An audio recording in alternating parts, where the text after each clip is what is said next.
I am Daniel Lucas, and welcome to Book 101 Review. Book 101 is all about the books that I read for the last 40 years. And today I have my special guest. He is a coach, catalyst, speaker, award winning author, and a performer. No other than Mr. Kellan. Fluckiger. Welcome to Book 101, Mr. Kellan, and can you please introduce more about yourself? You bet. Thanks for having me, Daniel, and thanks for the work that you do. I know that putting on these kinds of shows is a labor of love, a lot of work for you, and I appreciate how you're helping people with these reviews, both the authors and those that might read it. So I had an executive career for 30 years, from 1977 to 2007.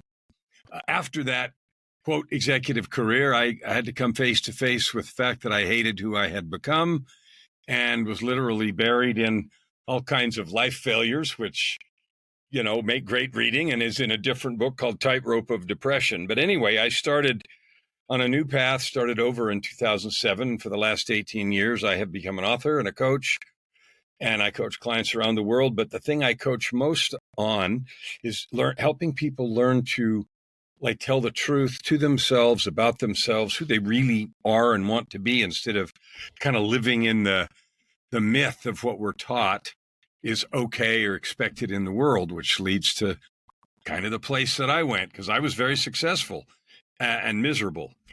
And so the books that I write are about my own journey, and with the eye of helping others to achieve their own success. And I call it Your Ultimate Life: Purpose, Prosperity, and Joy. Mr. Kellan Fluckiger, thank you so much for sharing your knowledge to the world and hoping for more and more empowering books like this to come. Living with Purpose and Power.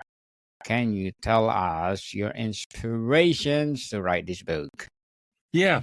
So that's my 20th book, and I'm working on number 21 right now. And Living in Purpose and Power is kind of a sum. I put 18 years worth of learning in that book to teach two things.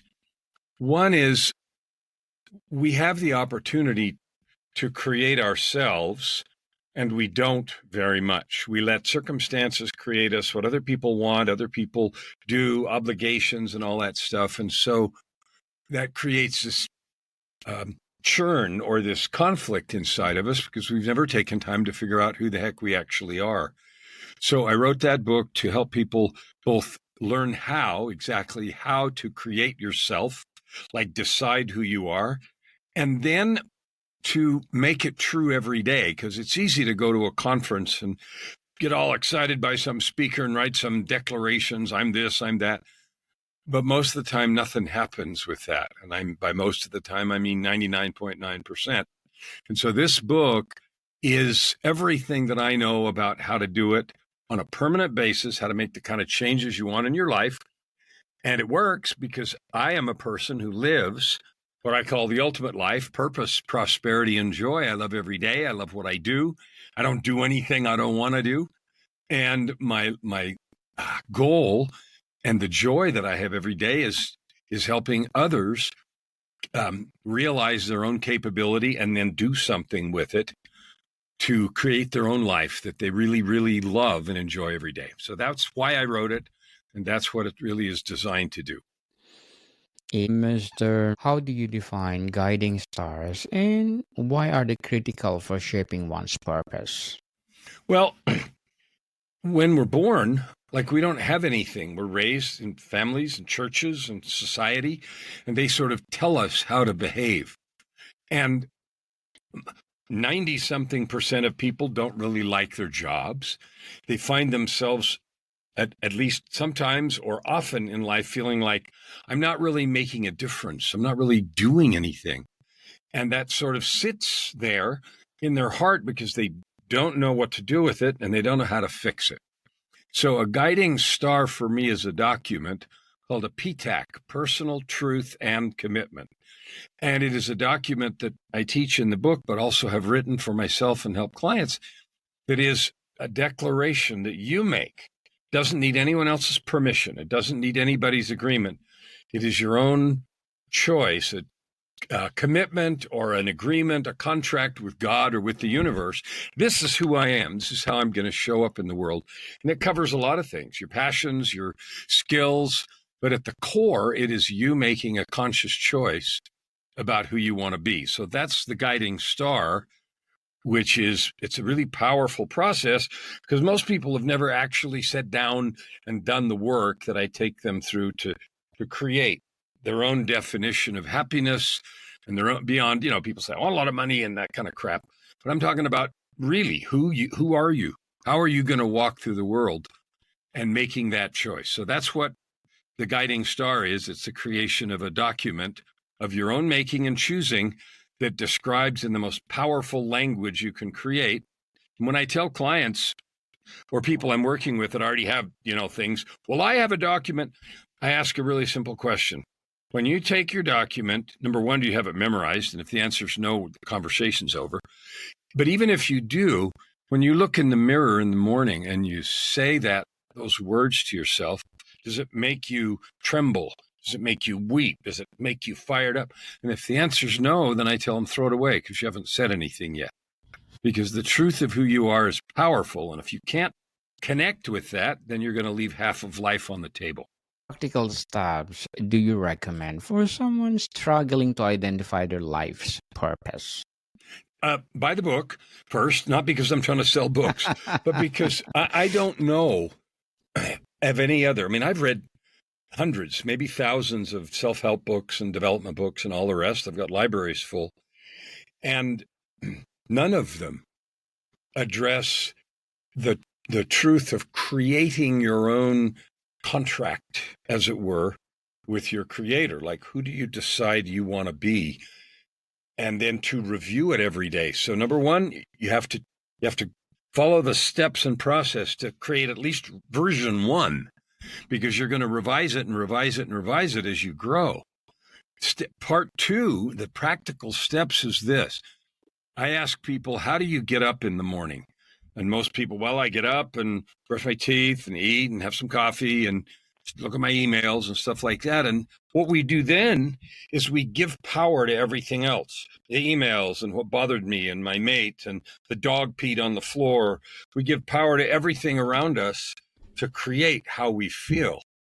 And so what I also teach in the book is something called a daily creation process.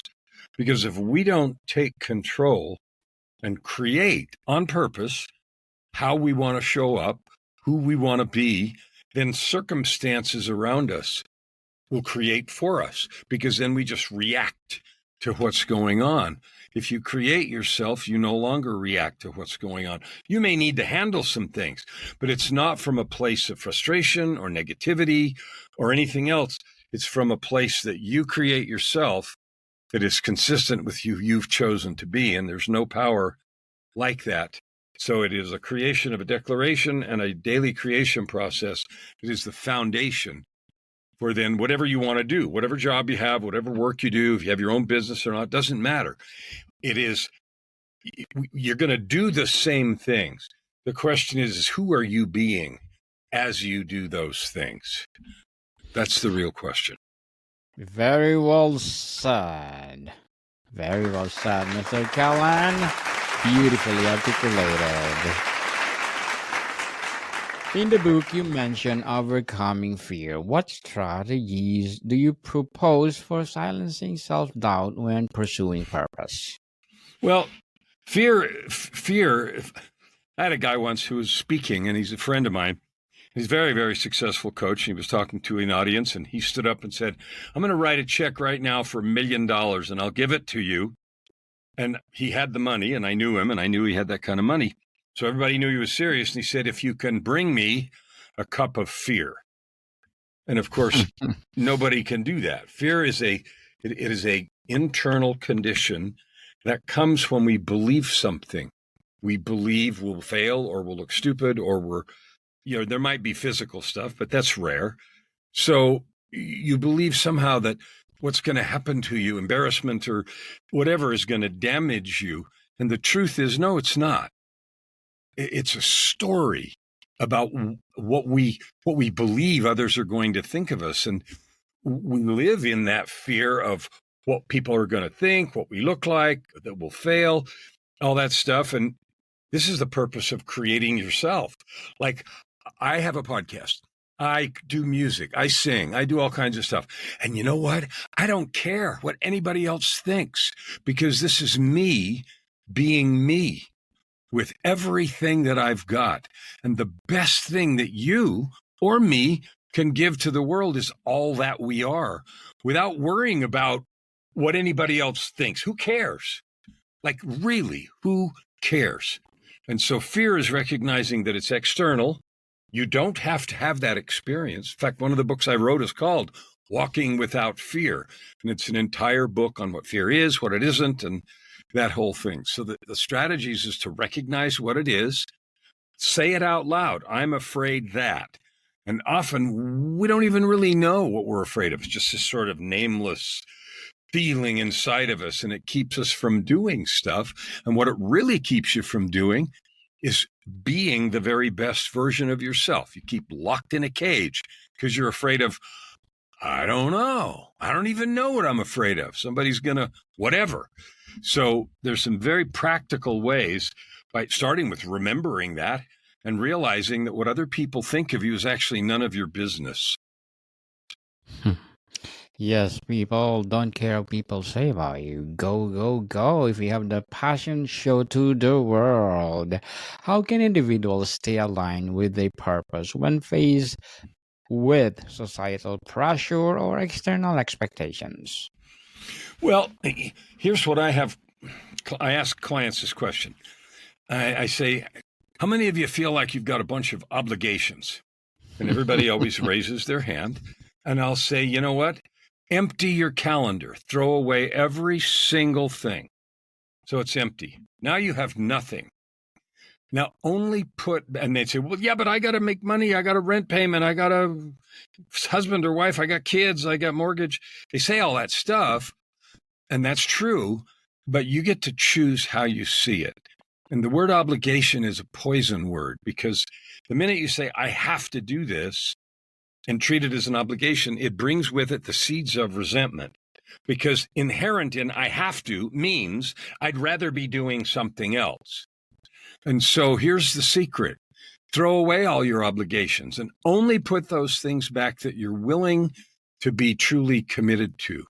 So either quit doing it and deal with whatever consequences there are, like moving or whatever, or change your mind and say, I get to do this.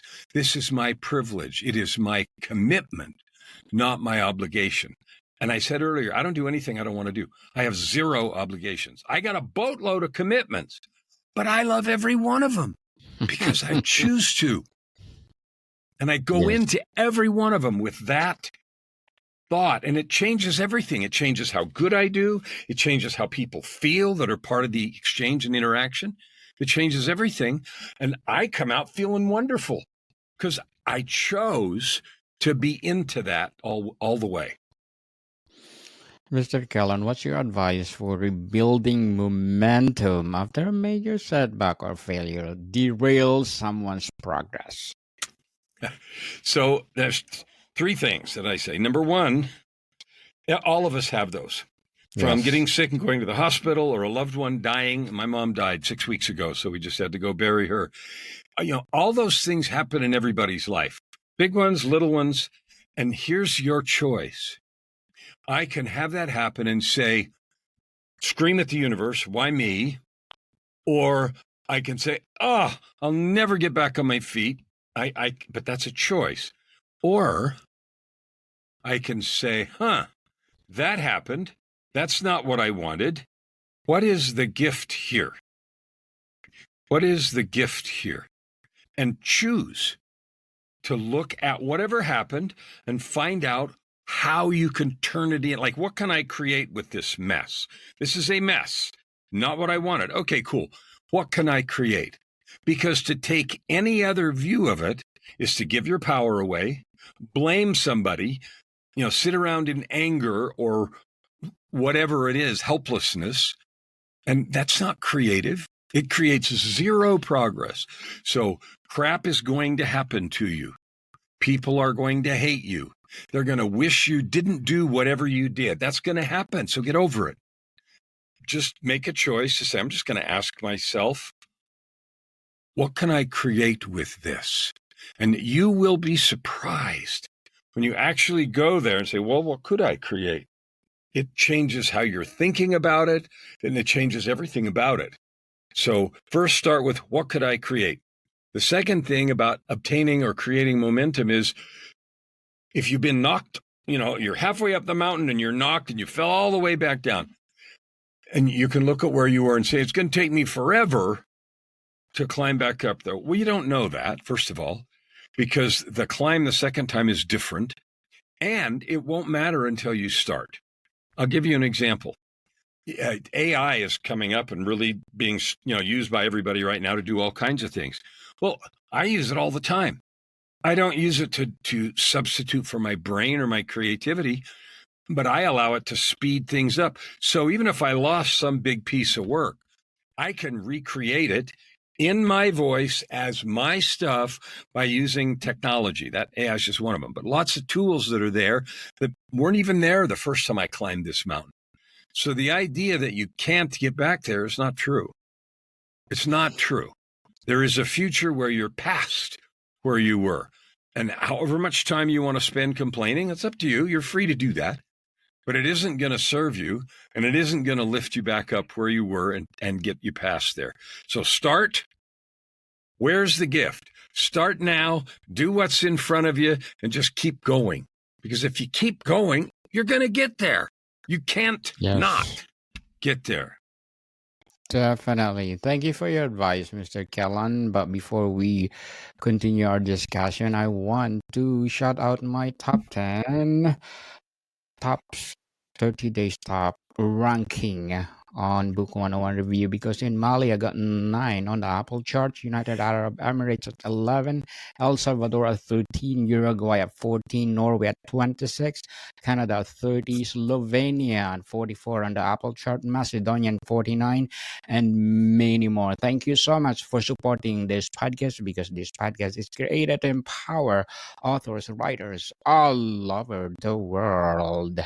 So, Mr. Kellan, how do you balance ambition for purpose with contentment in the present moment? I don't. So I'll just say I don't. I don't find balance is required because I'm content all the time. I live in a place of happy. Every day that doesn't mean everything goes the way I want, but I don't care. I don't mind what happens. Because, if I've got to go fix something, I got a leak in the pipe, okay, I got to go call a plumber and do some stuff. But that doesn't make me uncontent or unhappy. It just doesn't. And that's something you can learn to do. It's not magic, and I'm not any different than you. But over the years, I've learned to just love how I'm living. And balance, another way to think about balance is, people talk about work-life balance. So you're working really hard, and then you have life over here, meaning your family or your spouse or whatever.